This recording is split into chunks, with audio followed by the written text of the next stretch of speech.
quero pedir que você abra a sua Bíblia em Atos capítulo 23. E nós vamos ler um texto aqui sobre um personagem que não é muito conhecido não. Um personagem que assim, talvez você nunca tenha atentado para a vida dele, talvez você nunca tenha escutado um sermão com base na vida dele. Mas hoje eu creio que ele vai impactar a sua vida. Atos capítulo 23, a partir do verso 11, está comigo? Diz assim: na noite seguinte o Senhor, pondo-se ao lado dele, disse: coragem, assim como você testemunhou a meu respeito em Jerusalém, deverá testemunhar também em Roma. Na manhã seguinte, os judeus tramaram uma conspiração e juraram solenemente que não comeriam nem beberiam enquanto não matassem Paulo. Mais de 40 homens estavam envolvidos nessa conspiração. E dirigindo seus chefes dos sacerdotes e aos líderes dos judeus, disseram: juramos solenemente, sob maldição, que não comeremos nada enquanto não matarmos Paulo.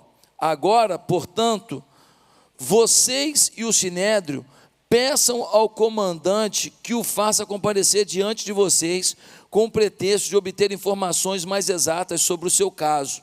Estaremos prontos para matá-lo antes que ele chegue aqui. Entretanto, o sobrinho de Paulo, filho de sua irmã, teve conhecimento dessa conspiração, foi à fortaleza e contou tudo a Paulo. E chamando um dos centuriões, disse: leve esse rapaz ao comandante, ele tem algo para lhe dizer. Assim ele o levou ao comandante. Então disse o centurião: Paulo, o prisioneiro, chamou-me, pediu-me que trouxesse esse rapaz, pois ele tem algo para te falar. O comandante tomou o rapaz pela mão, levou-o à parte e perguntou: o que você tem para me dizer?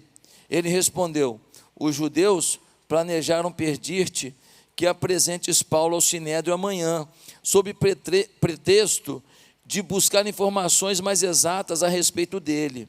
Não te deixes convencer, pois mais de 40 deles estão preparando uma emboscada contra Paulo. Eles juraram solenemente não comer nem beber enquanto não o matarem. Estão preparados agora, esperando que prometas atender-lhes o pedido. O comandante despediu o rapaz e recomendou-lhe: não diga a ninguém que você me contou isso. O apóstolo Paulo, ele estava aprisionado em Jerusalém. Os líderes religiosos queriam a morte de Paulo de qualquer maneira. E 40 homens fizeram um pacto. Qual foi o pacto deles?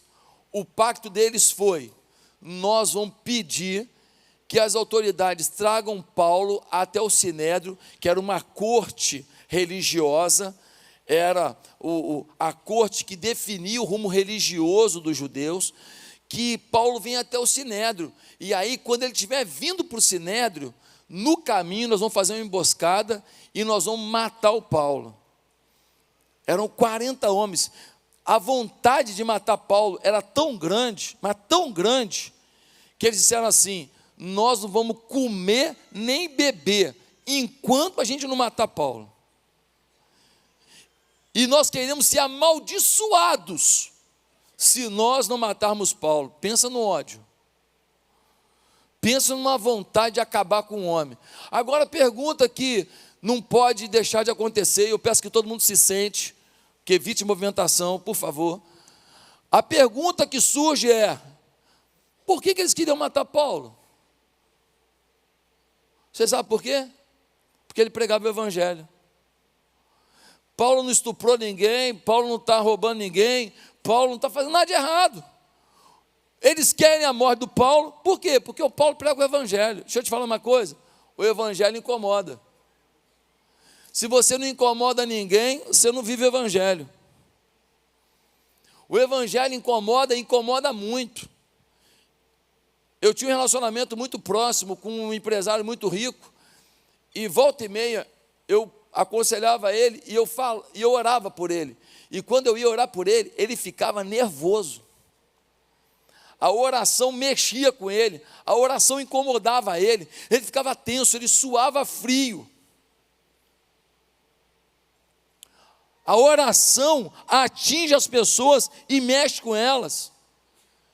Eu morava num condomínio aqui da Barra, e um dia o síndico me chamou, falou: pastor, fiquei sabendo que o senhor fez um negócio religioso aí na sua casa, e no condomínio tem uma lei que não pode ter nada religioso no condomínio, então alguns vizinhos vieram reclamar.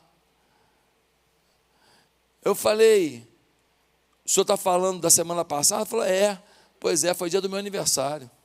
E deixa eu falar uma coisa para o senhor. Aí o sangue sergipano, o italiano também levantou, né, irmão? Falei: deixa eu falar uma coisa com o senhor. O que o senhor está fazendo é perseguição religiosa. E antes que eu me esqueça, deixa eu falar uma coisa para o senhor. O senhor manda na sua casa, na minha casa o senhor não manda, não.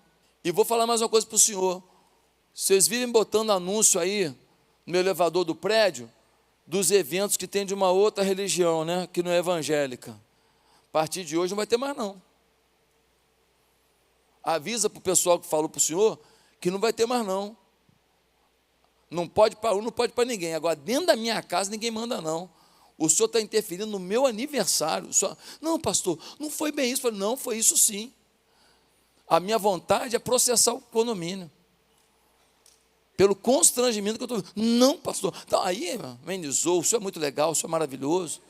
Eu torço pelo Flamengo também. Aí ficamos melhor amigo. O evangelho incomoda. Era uma vizinha que odeia evangélico. O evangelho incomoda, gente. E aí, você foi abençoado por esse vídeo? Pois é, quem procura acha, diz a palavra de Deus. E nós temos muitos outros conteúdos no meu canal que podem abençoar a sua vida. Talvez você vai estar lavando uma louça e ouvindo, talvez vai estar dirigindo o seu carro e ouvindo. Quem sabe vai parar com sua família para vocês terem um momento de ouvir e depois de compartilhar o conteúdo de uma mensagem que Deus me deu. Eu queria tanto participar mais da sua vida. Se inscreva no meu canal agora, acompanhe os outros vídeos, se inscreva para receber o Bom Dia com Oração, que é uma meditação diária que eu faço.